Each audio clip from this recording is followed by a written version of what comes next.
Hey YouTube, Frank Carlino here for Quick Poker, and today we're going over some interesting hands we played last night. King Queen suited, we're in the big blind.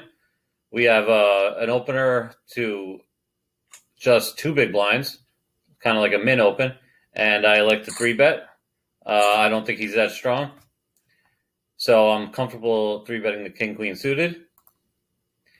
Flop comes King high. I'm afraid of Queen Jack, but I got to bet, and he calls. 6 on the turn. I got to bet again. A nice meaty bet of 209. And he calls. So on the river, what should we do? I like to check. I think he has missed draws. If he has Queen Jack, I'm beat anyway. I don't see a lot of value in betting unless he has King Jack. Then he's going to probably check that back, and I should have bet again. But, I mean, most likely he has like Ace 5 of diamonds or something, some sort of misdraw. So I got to check and hope he bluffs. So I check.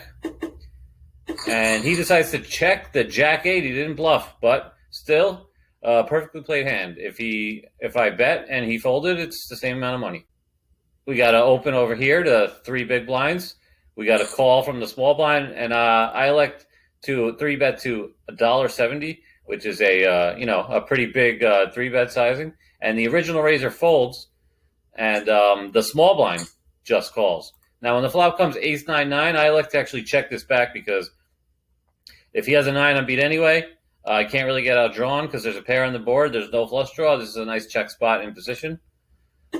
So he checks to me and I check. The 4 diamonds come. And now I have to start betting. He checks to me again. And I make about half pot bet. And he calls that. So then he checks to me again on the river 3. So I'm pretty comfortable. I mean, if he had a 9, I'm beat anyway. He probably doesn't have Ace King. He might have something like Ace Jack suited. He might have some pocket pair, obviously below the ace.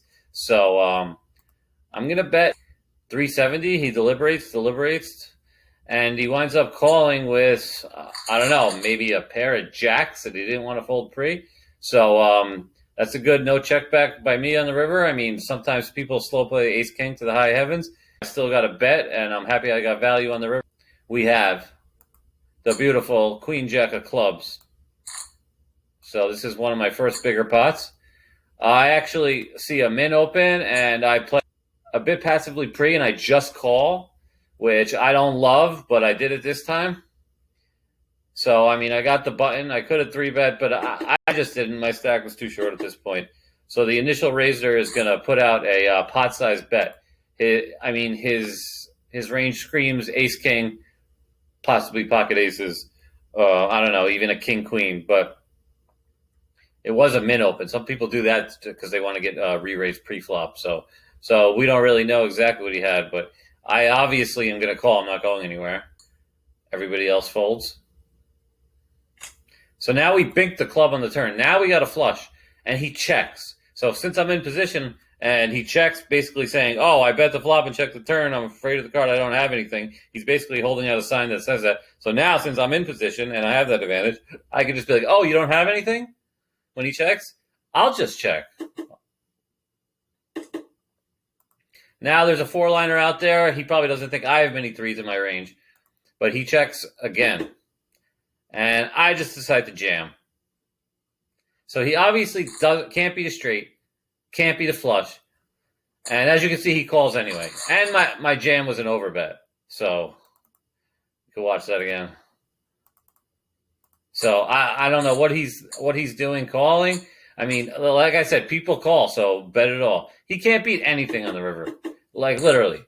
So I don't know. Bet it all. Thank you for watching.